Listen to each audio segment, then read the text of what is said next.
Secundaria tercer grado. Español. Para entender un tema. Ampliar su conocimiento de las características del lenguaje oral y escrito y utilizarlo para comprender y producir textos lúdicos que ayuden a propósitos de estudio. ¿Qué tal, alumnas y alumnos de tercer grado de secundaria? Sean bienvenidos nuevamente a la programación de Aprende en Casa. Esta nueva estrategia de aprendizaje nos acerca a los contenidos de las asignaturas y áreas que corresponden al tercer grado. Creemos que esta programación fortalecerá sus conocimientos al momento de regresar a la escuela. Y entrando en materia, ¿se han dado cuenta que en su rutina diaria han tenido que leer algún texto de arte o ciencia? Para comprender temas especializados, una estrategia consiste en jerarquizar y definir su contenido. Para ello, les presentamos a continuación el video ¿Cómo aprendemos? Estrategias para pensar. Veámoslo. Estrategias para pensar, un curso para razonar mejor y tomar decisiones creativas en equipo. Capítulo 1. ¿Cómo aprendemos? Tiene nuestra atención, don Malaquías. ¿Por qué pensamos como pensamos? Bien, para entender por qué pensamos como pensamos, nos servirá preguntarnos, ¿cómo aprendemos? ¿Y cómo aprendemos? ¿Saben qué es esto? ¿Un huesito de metal?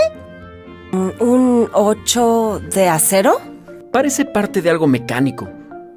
Me parece que lo he visto antes. Es un pedazo de información que se puede convertir en un conocimiento. Bueno, metafóricamente. Ya verán por qué. Les presento a alguien que se pasó la vida estudiando el conocimiento y la manera en que aprendemos. Jean Piaget. Jean Piaget fue un psicólogo suizo que estudió cómo se va construyendo el pensamiento y la inteligencia. Observó sobre todo el aprendizaje en los niños.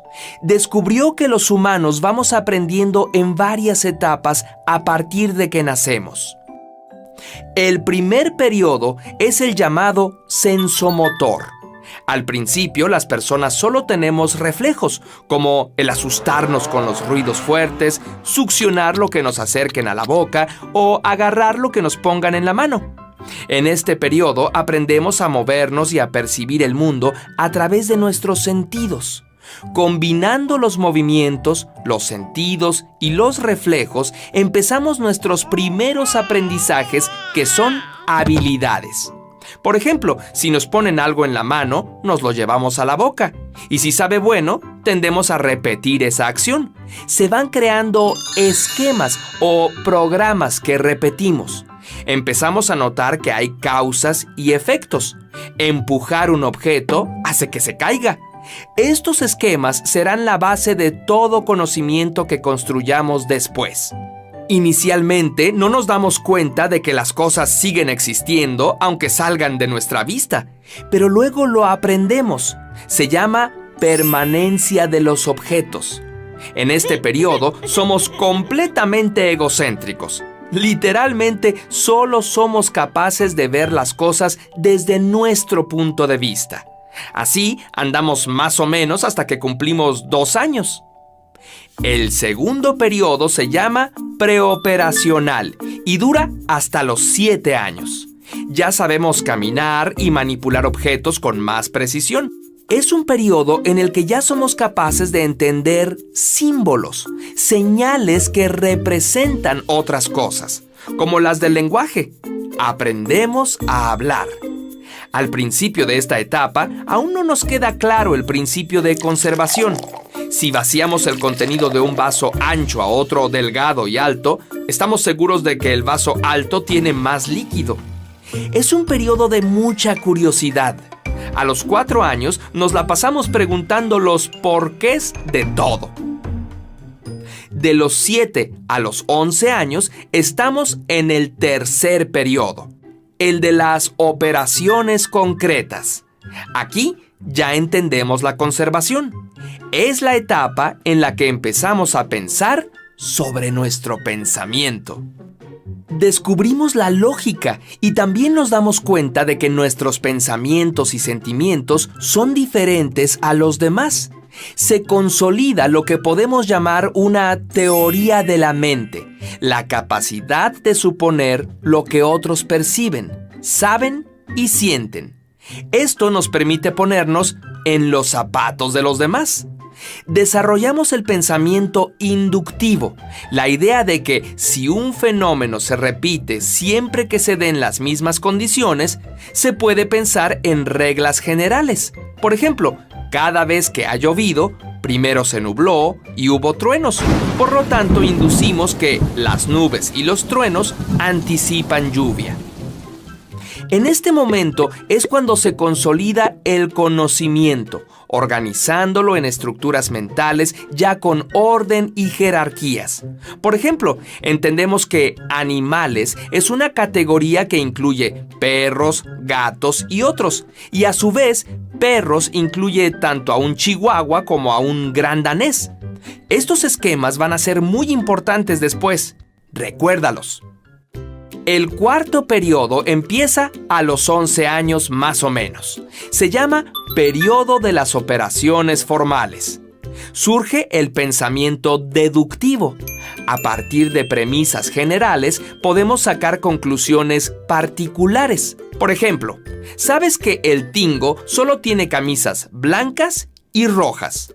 Sabes que se puso una camisa y no se puso una blanca. Deduces entonces que se puso una camisa roja. Empezamos a usar el pensamiento abstracto. Por ejemplo, si escuchamos el dicho "el león no es como lo pintan", sabemos que no habla de leones ni de pintura, sino que es lenguaje figurado, y el dicho se aplica a situaciones donde la realidad no corresponde con la manera en que es relatada. En este periodo empezamos a hacernos preguntas filosóficas que van más allá de nuestra experiencia inmediata. ¿Y qué sigue después del cuarto periodo? Según Piaget, este periodo dura el resto de nuestra vida, enriqueciéndose y complejizándose. Yo sospecho que es posible ir más allá de la cuarta etapa, más allá del pensamiento formal. La complejización del pensamiento puede llevar a ampliar la comprensión y la conciencia. Si se quedan, hablaremos de eso en episodios posteriores. Oiga, don Malaquías, ¿cómo funciona eso de los esquemas? Verás, los esquemas son la manera en la que organizamos lo que vamos aprendiendo. Los esquemas son modelos mentales. Para poder adquirir conocimientos y habilidades, necesitamos que formen parte de estructuras en nuestra mente. Si no, no entran. Podemos poner una analogía así. Un esquema es como el librero donde colocamos los libros que forman nuestro conocimiento. Cuando somos muy pequeños, aún no tenemos esquemas y por eso es muy difícil que tengamos recuerdos anteriores a cierta edad. Poco a poco vamos construyendo esquemas, primero muy sencillos y después más complejos. Al proceso de integrar nuevos conocimientos a tus esquemas le llamamos asimilación. Pongamos un ejemplo sencillo. Este es nuestro amigo el Tingo cuando era un niño pequeño.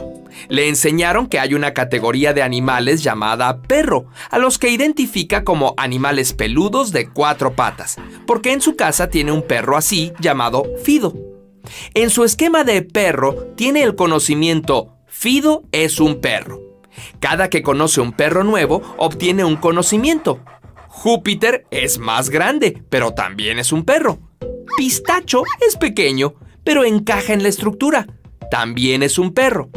Incorpora en su esquema que los perros pueden morder y ladrar, y va entendiendo que hay perros de varios tipos. Así va asimilando conocimientos sobre los perros. Pero a veces algo no encaja en los esquemas. El Tingo conoció a Chano, un xoloescuincle. ¡Qué raro animal! ¡No tiene pelo! El Tingo entra en un desequilibrio. Acaba de conocer algo que no encaja en sus esquemas. Sus papás le dicen que también es un perro, que se llama xoloescuincle. Entonces, el tingo modifica su esquema para poder darle cabida al nuevo conocimiento y recuperar el equilibrio. A este proceso se le llama acomodación. Otro día, el tingo va al zoológico y se encuentra a un animal que coincide con lo que él conoce como perro, pero es un lobo. Lo quiere asimilar en su esquema, pero sus papás le explican que se trata de un animal diferente. Ahora, el tingo debe hacer un esquema nuevo para poder asimilar nuevos conocimientos. Esta es otra forma de acomodación. Cuando somos niños, nos es relativamente fácil crear y modificar nuestros esquemas. Esto tiene dos consecuencias. Por un lado, aprendemos muy fácil y rápido. Por ejemplo, nos es más sencillo aprender un idioma nuevo. Cada idioma tiene una diferente gramática, que es un esquema donde encaja el vocabulario. Pero por otro lado, es también fácil que creamos mentiras y fantasías. Cuando crecemos, es más difícil modificar los esquemas porque nos han sido útiles para tomar decisiones, pero al mismo tiempo, eso nos complica aprender cosas nuevas. Por ejemplo, cuando aprendemos un idioma nuevo, tendemos a aprender el vocabulario nuevo intentando usar la gramática del idioma que nos resulta más familiar. Estos marcos mentales prehechos son muy útiles. Por ejemplo, cada mañana cuando te vas a vestir, tienes varios miles de posibles combinaciones. No solo qué ponerte, sino en qué orden ponerte todas tus prendas. Si no tuvieras un esquema, podrías pasarte días decidiendo qué va primero y qué va después. Gracias a los esquemas, puedes vestirte en unos cuantos minutos. Y así con las miles de pequeñas decisiones que tienes que tomar cada día. Los esquemas nos permiten concentrarnos en la información pertinente e ignorar aquello que no nos sirve. El problema es que, si no somos conscientes de nuestros esquemas, podemos ignorar información importante para concentrarnos en los aspectos que confirman nuestras creencias e ideas preexistentes. Pueden contribuir a mantener estereotipos e incluso hacer difícil retener nueva información que no se ajuste a nuestras ideas establecidas del mundo. Cuando en la Edad Media algún viajero encontraba un animal nuevo, lo más probable es que lo describiera usando partes de animales que ya conocía. Decir que un rinoceronte es un caballo con un cuerno en la frente puede resultar gracioso, pero hay otros prejuicios más graves. Cuando los españoles llegaron a América, su esquema mental en cuanto a la espiritualidad solo concebía dos posibilidades. Una creencia o es cristiana o es del diablo.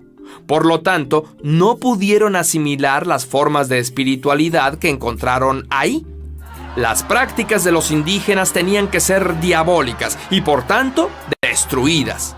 Hay estudios que han demostrado que no es posible aprender algo que no encaja con nuestros esquemas si no estamos dispuestos a modificarlos. Y la información no sirve de nada a menos que la integremos de alguna manera a nuestros esquemas. ¡La encontré! ¡Lo sabía! La pieza es un eslabón de una cadena de bicicleta. Así es. El eslabón por sí solo no tiene utilidad, pero cuando lo integramos al mecanismo, se vuelve indispensable. El trozo de información se convierte en conocimiento. Cuando un dato se integra y se relaciona con otros datos, juntos se convierten en información. Y si esa información tiene un sentido, un significado o una utilidad para ti, ahora le podemos llamar conocimiento. Y si ese conocimiento ayuda a mejorar tu vida y la de los demás, se va convirtiendo en sabiduría. Tina, cuidado con el manubrio. A la bicicleta, como a un esquema mental, se le pueden añadir mecanismos, cambiar piezas y es útil porque nos puede llevar lejos. Tiene esa flexibilidad.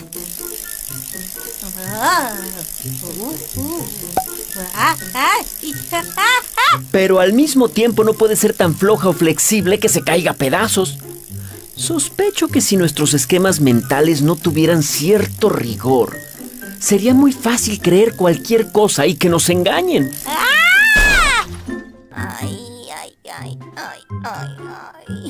Así es. Afortunadamente, la humanidad ha desarrollado un esquema que a la vez es sólido y flexible. La ciencia. Y eso lo veremos en el siguiente capítulo. Como pudieron ver, los esquemas son como un librero dentro de nuestra mente, el cual se va llenando de conocimientos.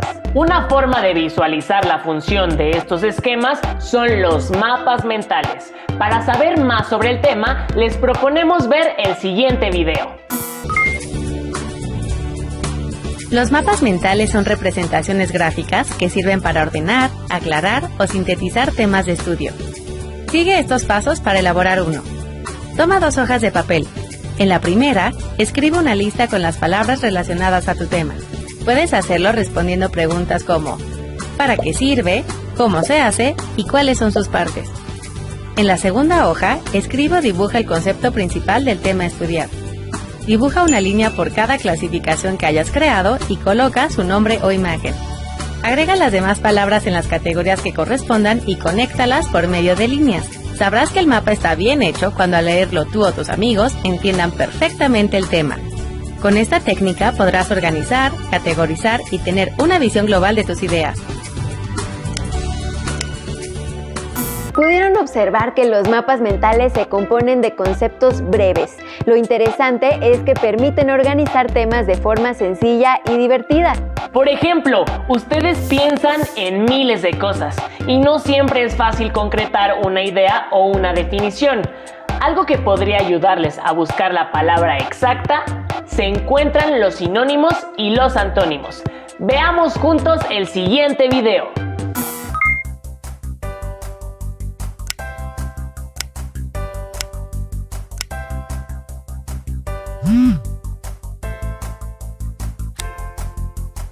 ¿No te desespera leer una conversación así? Para evitar usar tantas veces la misma palabra, Marco y Valeria podrían utilizar sinónimos, los cuales sirven para expresar el mismo significado. Por ejemplo, podrían usar los sinónimos molesto, enfada, enfurece, disgustar, crisparte e irritar.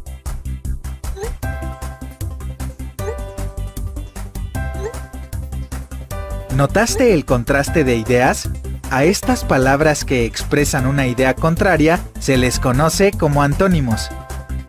Por ejemplo, enojado y contento, o decepcionado y orgulloso. Así que la próxima vez que envíes mensajes a tus amigos, procura variar tus palabras utilizando sinónimos y antónimos.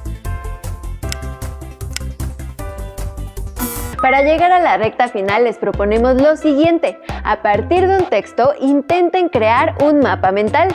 Agreguen a cada concepto un sinónimo o un antónimo. Marquen con un color distinto cada uno. Compartan en familia. Finalmente, y para enriquecer su vocabulario, realicen un crucigrama. Es un ejercicio donde pueden practicar el uso de las palabras sinónimas y antónimas. Inténtenlo, es un buen reto. Fue un gusto compartir con ustedes. Nos volveremos a enlazar en una emisión más de Aprende en Casa. ¡Hasta la próxima!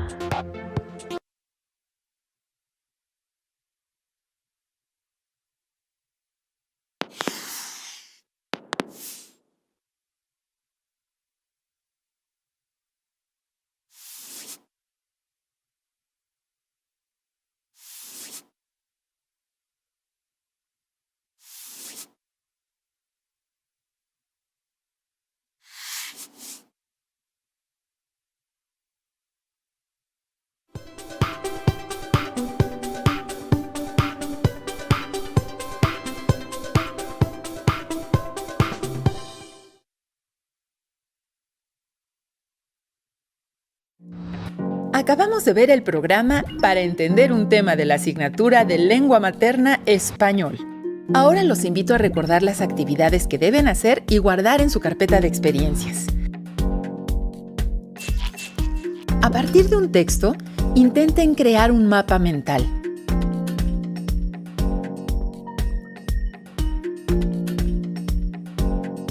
Agreguen a cada concepto un sinónimo o antónimo. Marquen con un color distinto cada uno. Todo esto lo pueden compartir con su familia. No olviden guardar sus anotaciones y actividades en su carpeta de experiencias para que en su regreso a clases las puedan compartir.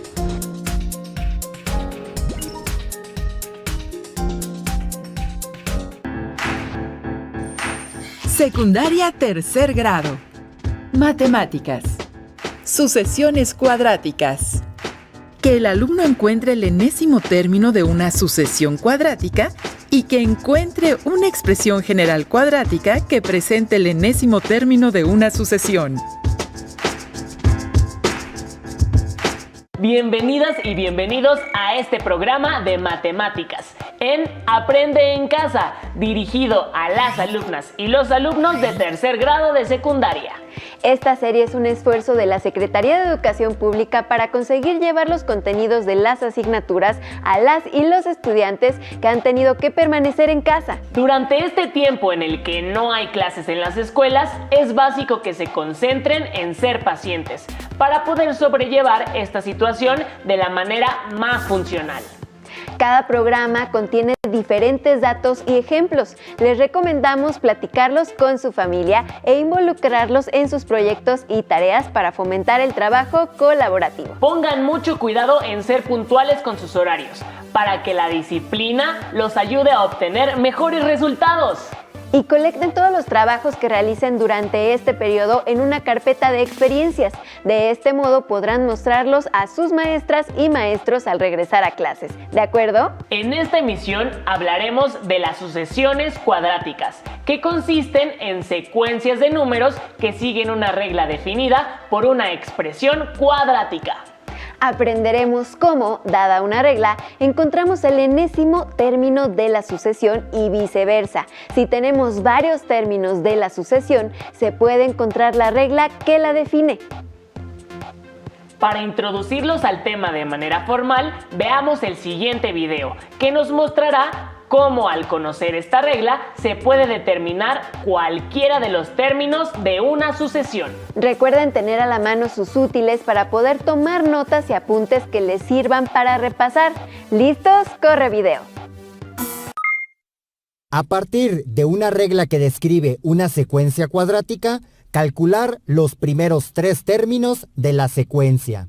Para esto hay que sustituir el valor del enésimo término por el término que se está buscando. Es decir, para el primer término se escribe n igual a 1 y se sustituye en la fórmula, reemplazando cada variable n por un paréntesis. Así que se tiene un paréntesis al cuadrado más 5 paréntesis más 3. Ahora, dentro de cada paréntesis se sustituye el valor de n, en este caso 1. Se observa que se tienen 3 términos, el primero de ellos 1 por 1 igual a 1, el segundo término es igual a más por más, 5 por 1 igual a 5 y el tercer término es independiente, así que se baja exactamente igual. Haciendo la suma de estos 3 números se llega a un resultado igual a 9. Para calcular el término número 2, entonces n es igual a 2. Y dentro de cada uno de los paréntesis se escribe también 2.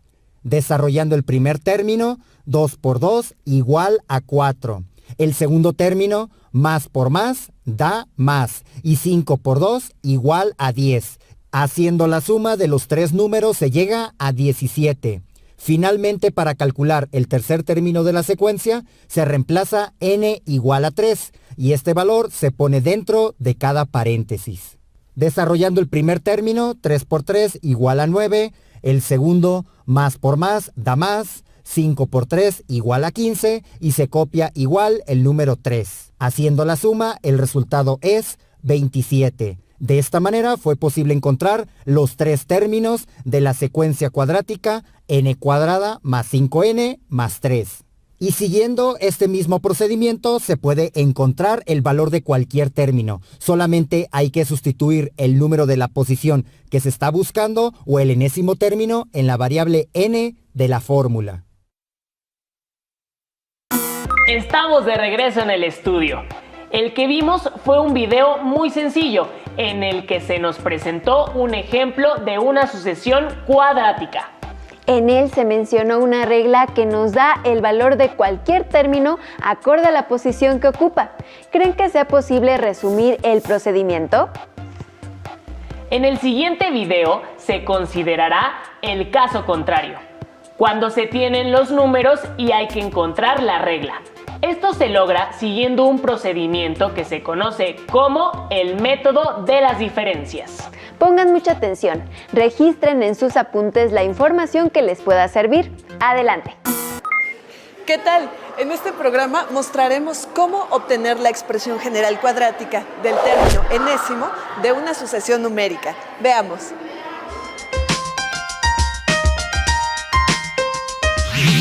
Esta sucesión está formada por los números 6, 11, 18, 27, etc.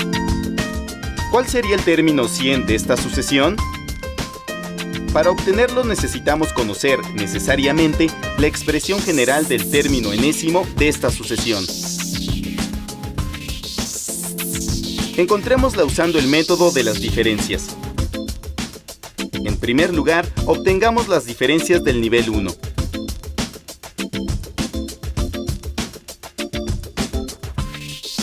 Luego, calculemos las diferencias del nivel 2.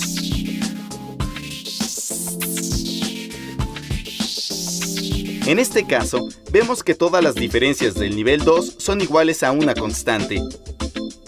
Cuando esto ocurre, la expresión general del término enésimo de la sucesión es cuadrática. Pero una expresión general cuadrática es de la forma an cuadrada más bn más c, donde n es la variable y las letras a, b y c representan valores numéricos. El problema ahora es encontrar los valores de a, b y c.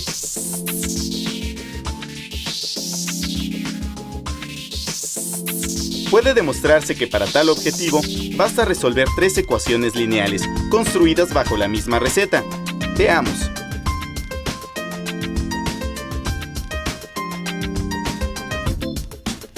La flecha que une la expresión a más b más c con el primer término de la sucesión indica cómo formaremos la primera ecuación.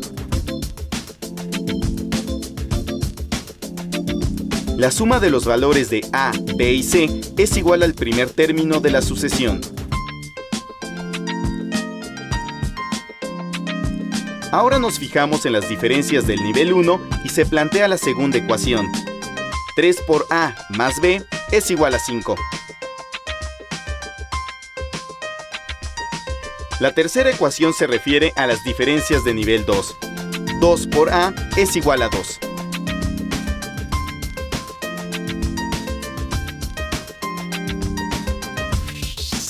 ¿Qué coeficiente de la expresión general cuadrática encontraremos si resolvemos la ecuación 3?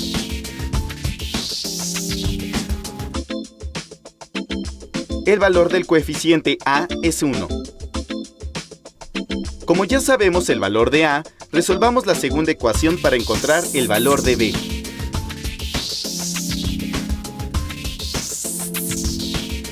El valor de b es 2.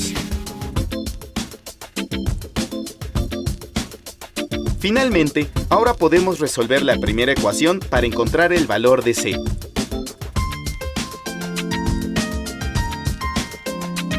El valor de c es 3. Al sustituir en la expresión estos valores de los coeficientes, obtenemos finalmente la expresión general cuadrática del término enésimo.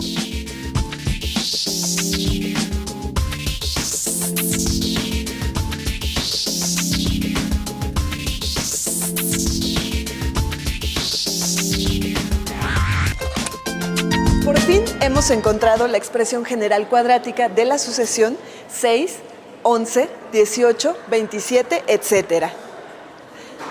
La expresión general cuadrática es n cuadrada más 2n más 3. Para verificar si la expresión general cuadrática del término enésimo de la sucesión es la correcta, la probaremos para los 3 primeros términos.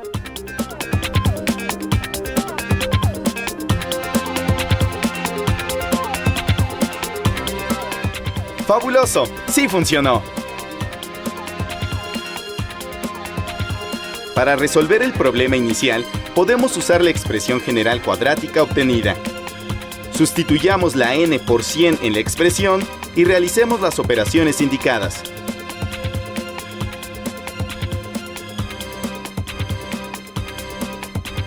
El valor del término 100 es 10.203.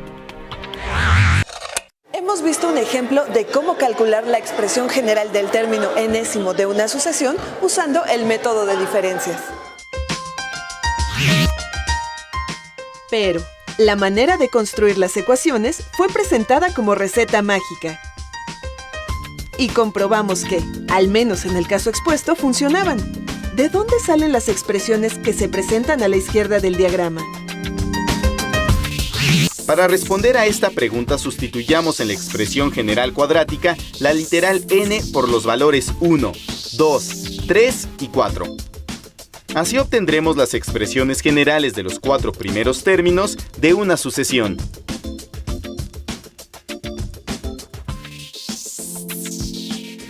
Formemos una sucesión, pero esta vez de expresiones algebraicas. El primer término de la sucesión es a más b más c. El segundo término de la sucesión es 4a más 2b más c. El tercer término es 9a más 3b más c. Y el cuarto es 16a más 4b más c. Y así siguiendo. Se puede usar cualquiera de estas expresiones. Nos conviene entonces usar la primera de ellas, la más sencilla, a más b más c igual al primer término de la sucesión.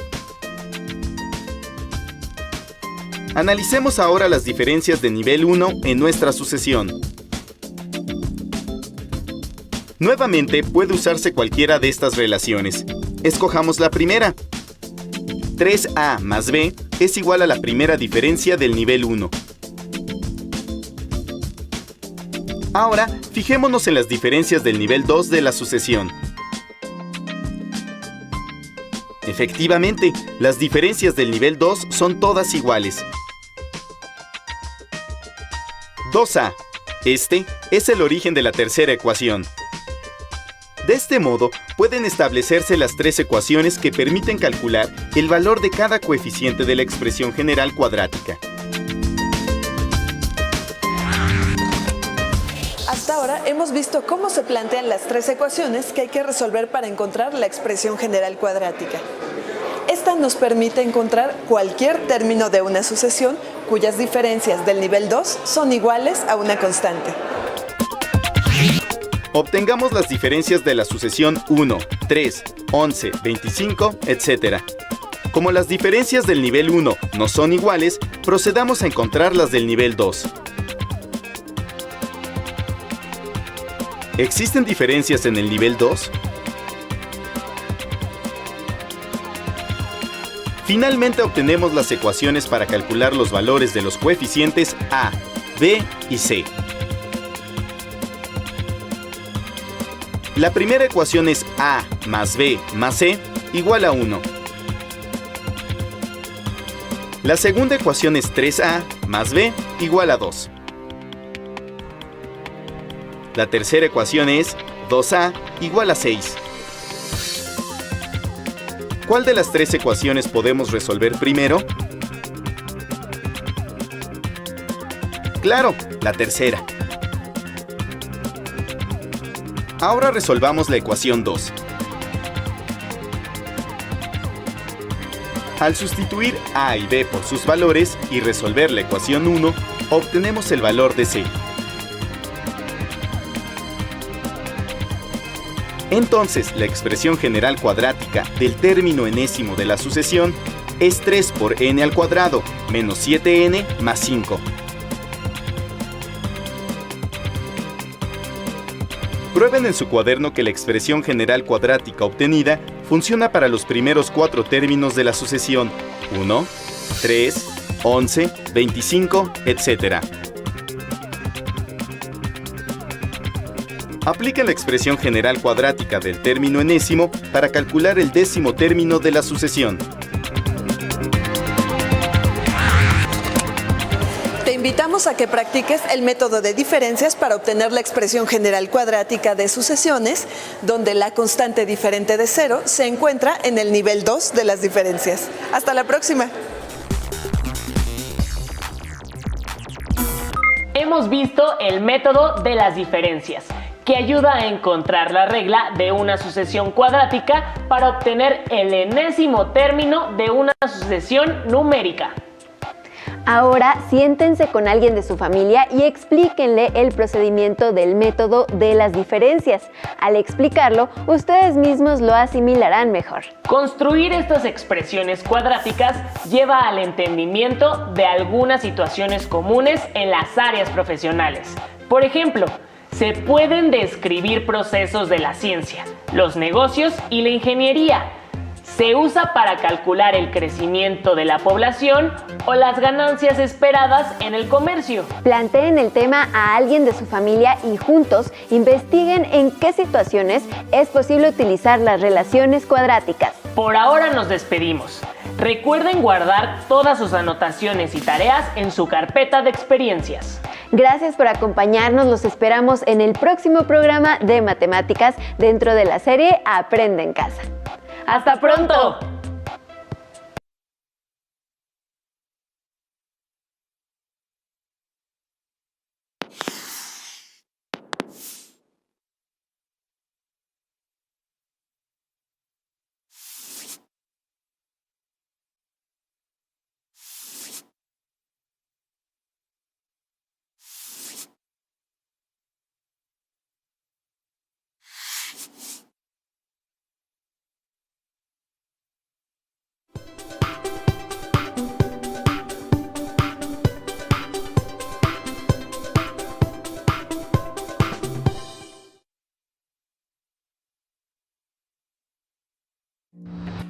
Después de ver el programa Sucesiones Cuadráticas de la asignatura de Matemáticas, los invito a recordar algunos de los planteamientos que se realizaron en el programa. Por ejemplo, pueden sentarse con alguien de su familia y explicarle el procedimiento del método de las diferencias, porque al explicarlo ustedes lo asimilarán mejor. Planteen el tema a alguien de su familia e investiguen juntos en qué situaciones es posible utilizar las relaciones cuadráticas. Guarden en su carpeta de experiencias sus anotaciones y actividades y en el regreso a clases las pueden compartir con sus compañeros.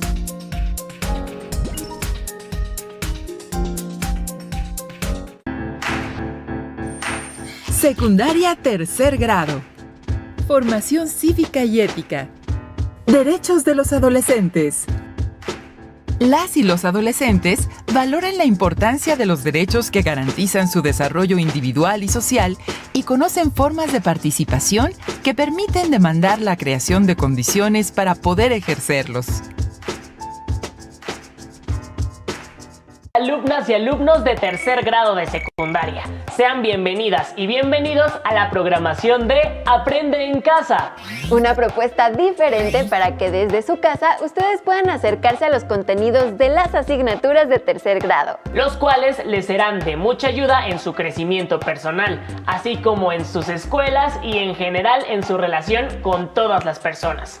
Es por ello que los invitamos a compartir esta información y aprovechar las oportunidades que nos brinda la tecnología, sin salir de casa. Y para entrar en materia, hoy les vamos a proponer que revisemos un tema que nos interesa a todas y a todos: el respeto a los derechos de los adolescentes como referente para el desarrollo de la sociedad.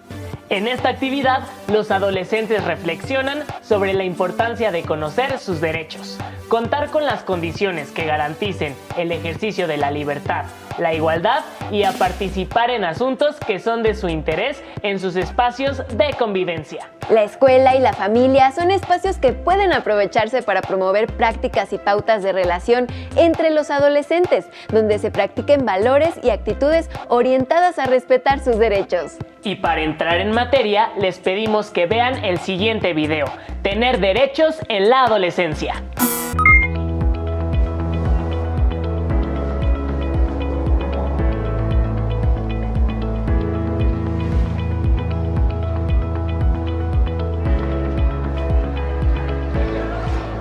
ahí está otra vez Lelito. ¿Lo conoces? Más o menos.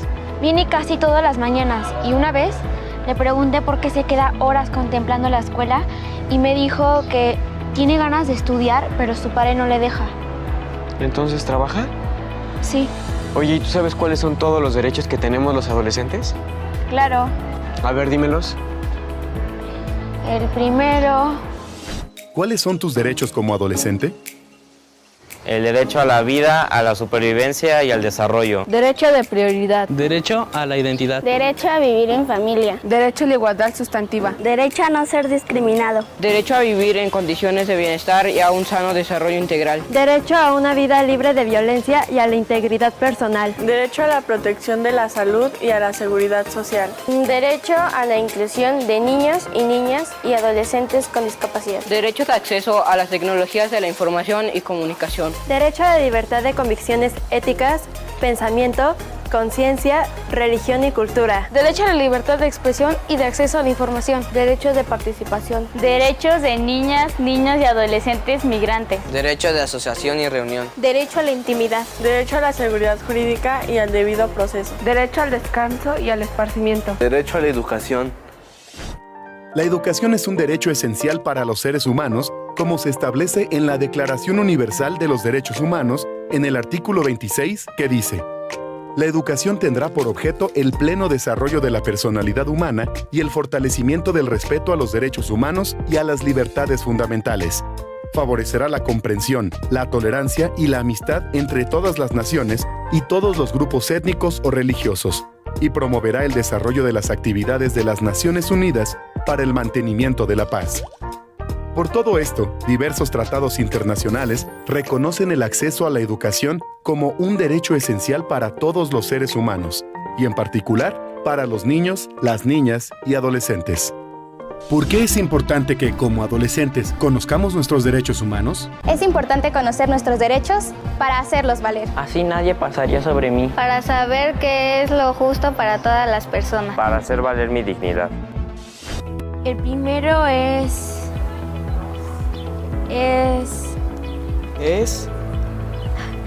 más importante saber cómo ejercer nuestros derechos que saber recitarlos uno por uno, porque hay que defenderse cuando... ¿Y tú? ¿Cómo crees que puedes ejercer y defender tus derechos? Si quieres saber más sobre el tema, consulta la página de la Comisión Nacional de los Derechos Humanos. Como hemos visto, es importante conocer cuáles son los derechos que tienen los adolescentes, el poder identificar la normatividad nacional o internacional que los garantiza y por qué es importante conocerlos. Es importante saber cómo ejercer los derechos, pues ello hace posible demandar la creación de condiciones para hacerlos valer y poder ejercerlos. Uno de los derechos que están garantizados por la normatividad nacional es el derecho a la libertad de expresión y de acceso a la información, el cual puede consultarse en la Comisión Nacional de los Derechos Humanos del país. Para conocer más sobre el ejercicio de la libertad como un derecho de los adolescentes, los invitamos a ver el video El derecho a la libertad. Es que no puede ser. Es increíble que esté pasando esto hoy en día. ¿Cómo pueden prohibir ver un partido de fútbol a las seguidoras iraníes? Sí, y según la nota les prohibieron también manifestarse. Pero tienen derecho a mostrar que no están de acuerdo. Claro, y también tienen derecho a opinar y a ejercer su libertad. Pero parece que en ese país... La libertad es la facultad natural que tiene el ser humano de comportarse de una manera y de otra, o de no hacerlo, por lo que es responsable de sus actos. Así, una persona puede ejercer su derecho a la libertad, pero este termina donde empieza el derecho de la otra persona. La libertad puede ser individual o colectiva. La primera se centra en el individuo y la segunda en los grupos. Entre las libertades individuales se encuentra la libertad de pensamiento, así como la de opinión, de circulación y de religión. Y entre las libertades colectivas se encuentran la libre asociación, la libertad sindical, la de reunión pacífica y la de manifestación. Cuando elegimos o tomamos alguna decisión sobre qué hacer, cómo vestirnos, qué comer o a dónde ir, hacemos uso de nuestros derechos. También al transitar por donde queremos, ejercemos nuestro derecho al libre tránsito.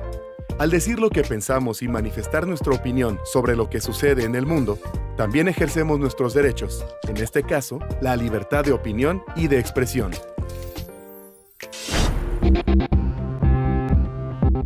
Primero hablaría con mis padres y les explicaría las razones, el por qué me gustaría practicar ese deporte. O en el caso de las artísticas, igual de por qué querría cantar, bailar o hacer cualquier tipo de esas cosas. Investigaría el motivo por qué y trataría de solucionarlo.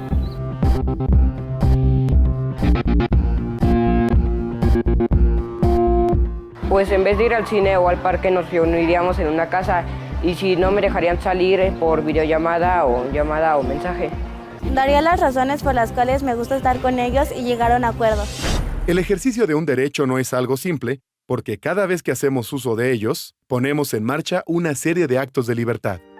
Así, por ejemplo, al ejercer nuestra libertad de opinión, lo primero que hacemos es comunicar nuestra visión de las cosas o sucesos. También, previamente, realizamos un proceso de observación del objeto o hecho sobre el cual opinamos. Además, al opinar, por lo general intentamos convencer sobre la validez de nuestras ideas. Y muchas veces procuramos dar argumentos sólidos que den sustento a lo que opinamos. Todas y cada una de estas acciones son decisiones nuestras. Las realizamos por elección.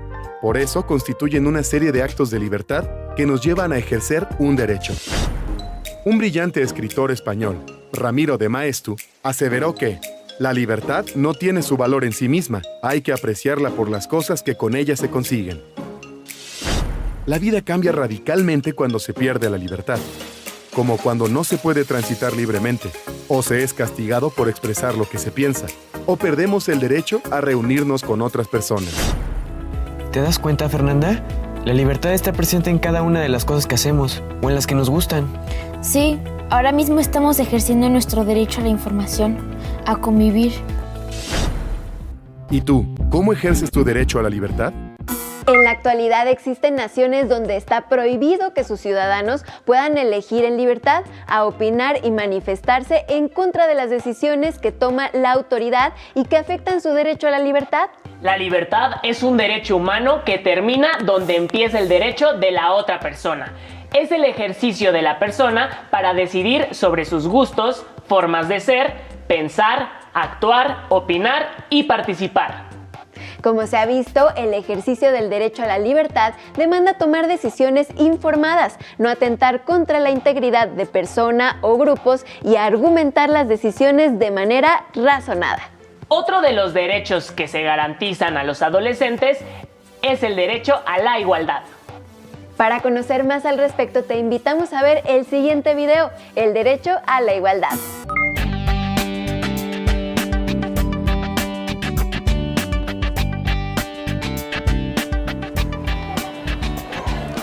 Oye, Fernanda, ¿te parece bien si integramos a Lucía a nuestro equipo para el trabajo de biología? Ya ves que todos no quieren, solo porque está en silla de ruedas. Sí, es cierto. Ahora le voy a preguntar si quiere integrarse. Va. A lo largo de la historia, las diferencias entre personas han sido utilizadas para justificar ventajas para algunos grupos y desventajas para otros. Así, por ejemplo, durante siglos, las mujeres vieron impedido su derecho al voto, solo por ser mujeres. En tanto, la facultad de dirigir el destino de las naciones era y sigue siendo un privilegio casi exclusivo de los hombres.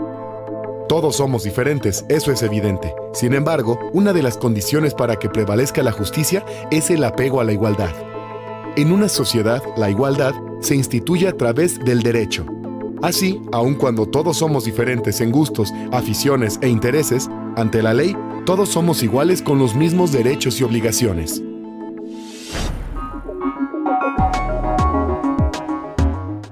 Ejerzo mi derecho a la igualdad, respetando la condición social y preferencias sexuales de todas las personas. Ejerzo mi derecho a la igualdad respetando a las personas, no importando sus preferencias, de dónde vengan o su raza. Bueno, yo ejerzo mi derecho a la igualdad tratando igualitariamente a las personas, sin importarme el grupo social o trabajo. Al fin y al cabo son personas y deben ser tratadas como tal. La igualdad como derecho surgió a finales del siglo XVIII con la Revolución Francesa y la Declaración Universal de los Derechos Humanos bajo la premisa del artículo 1, en el que se establece que todos los seres humanos nacen libres e iguales, en dignidad y derechos, y dotados, como están de razón y conciencia, deben comportarse fraternalmente los unos con los otros. Así como en el artículo 2, En nuestro país, el derecho a la igualdad queda manifiesto en distintos puntos de la Constitución mexicana. El artículo 1, que prohíbe la discriminación. El artículo 4, que reconoce la igualdad de derechos entre hombres y mujeres. El artículo 31, que establece la equidad tributaria. Y el artículo 123, que hace referencia a la igualdad retributiva y señala que, a trabajo igual, salario igual. Además de lo anterior, se han generado otros esfuerzos en este sentido, como el Programa Nacional para la Igualdad y No Discriminación 2014-2018, donde se establecen líneas de acción para mejorar las garantías de igualdad de trato y de oportunidades. También, en la Ley para la Protección de los Derechos de las Niñas, Niños y Adolescentes, se reconoce la igualdad sustantiva, es decir, el acceso a todos los menores al ejercicio pleno de sus derechos universales. Esta ley, en conjunto con los artículos 1 y 4 de nuestra Constitución, son dos de los referentes utilizados en la definición de los objetivos, estrategias y líneas de acción del Programa Nacional de Protección de Niñas, Niños y Adolescentes 2016-2018.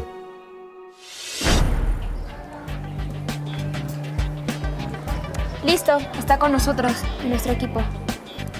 Ahorita que estabas con ella me di cuenta que todos somos diferentes, no solo Lucía. Por eso, en el respeto a la diversidad, está el derecho a la igualdad. Tienes que traducirme lo que acabas de decir, ¿eh? Porque todos tenemos derecho. ¿Y tú, conoces las leyes e instituciones que te ayudan a hacer valer tu derecho a la igualdad y a la no discriminación?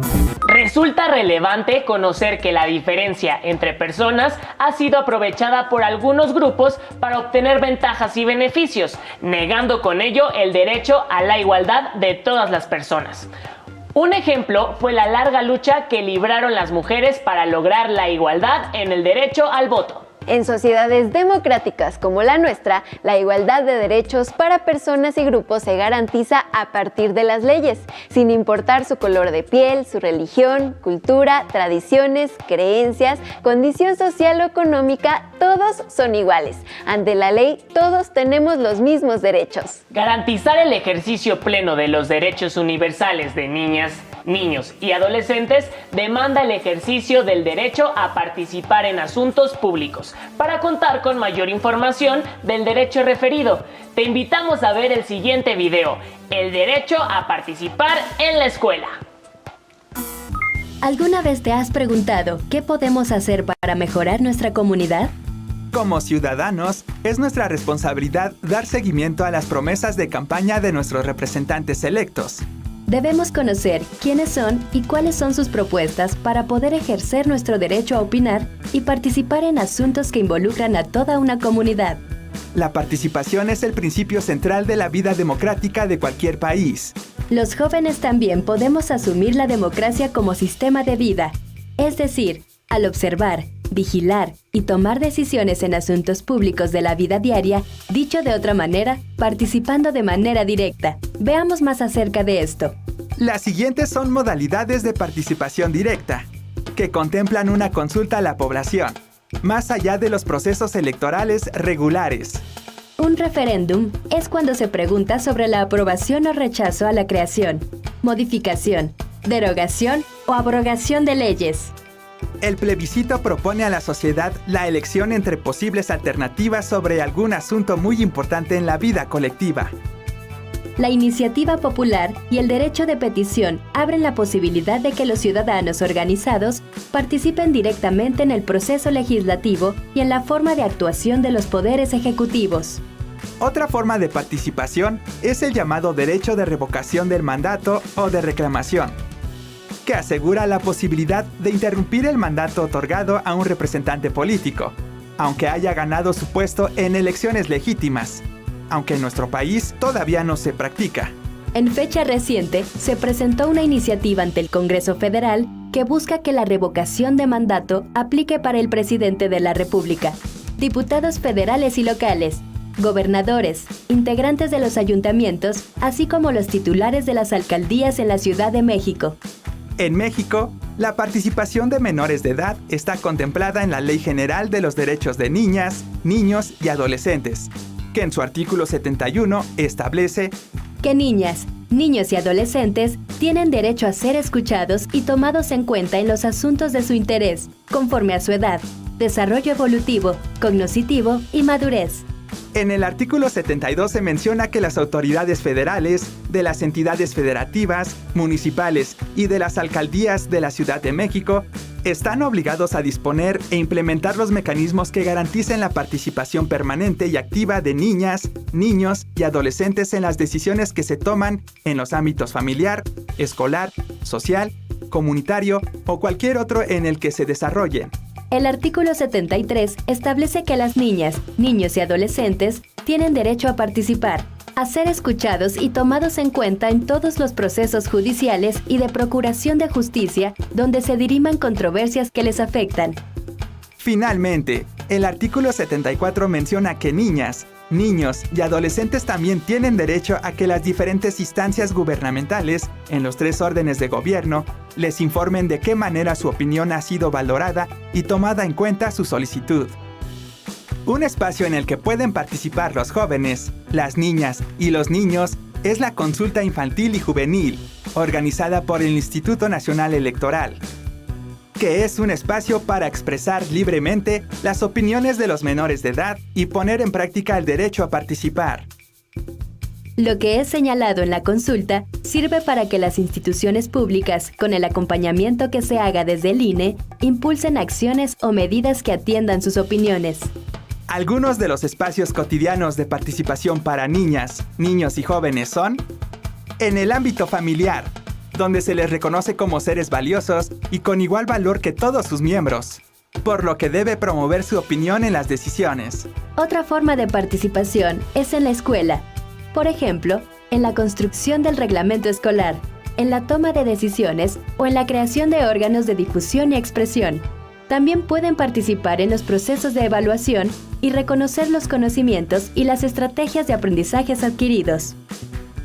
La participación activa de jóvenes, niñas y niños en las decisiones importantes de nuestra comunidad es fundamental para la construcción de un México fuerte, democrático y justo.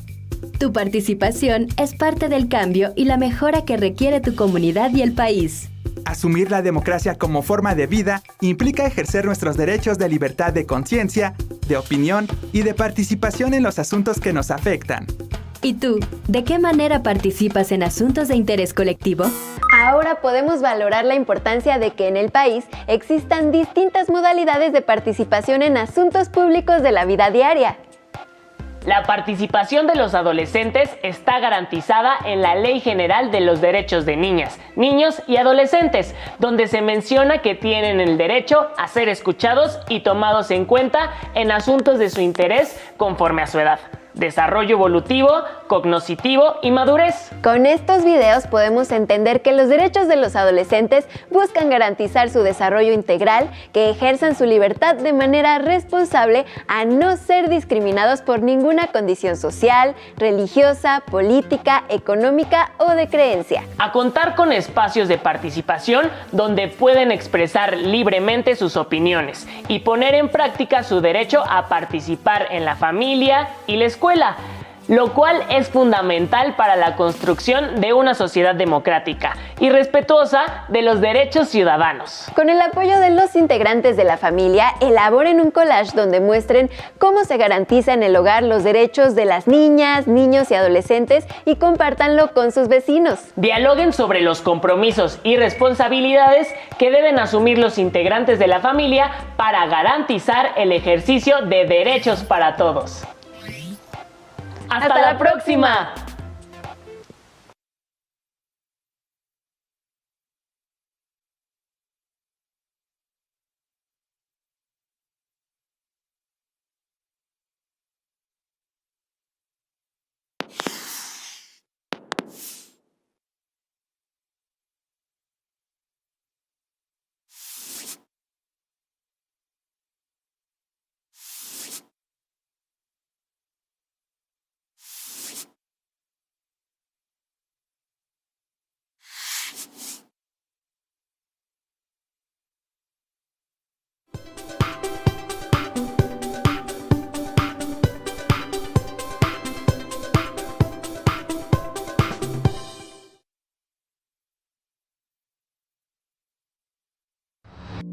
En el programa Derechos de los Adolescentes de la asignatura de Formación Cívica y Ética, aparecieron las siguientes actividades. ¿Les parece si las recordamos juntos? Con el apoyo de los integrantes de su familia, elaboren un collage donde se muestre cómo se garantiza en el hogar los derechos de las niñas, niños y adolescentes y compártanlo con sus vecinos. Dialoguen sobre los compromisos y responsabilidades que deben asumir los integrantes de la familia para garantizar el ejercicio de derechos para todos. Una vez que hayan hecho las actividades, es muy importante que las guarden en su carpeta de experiencias.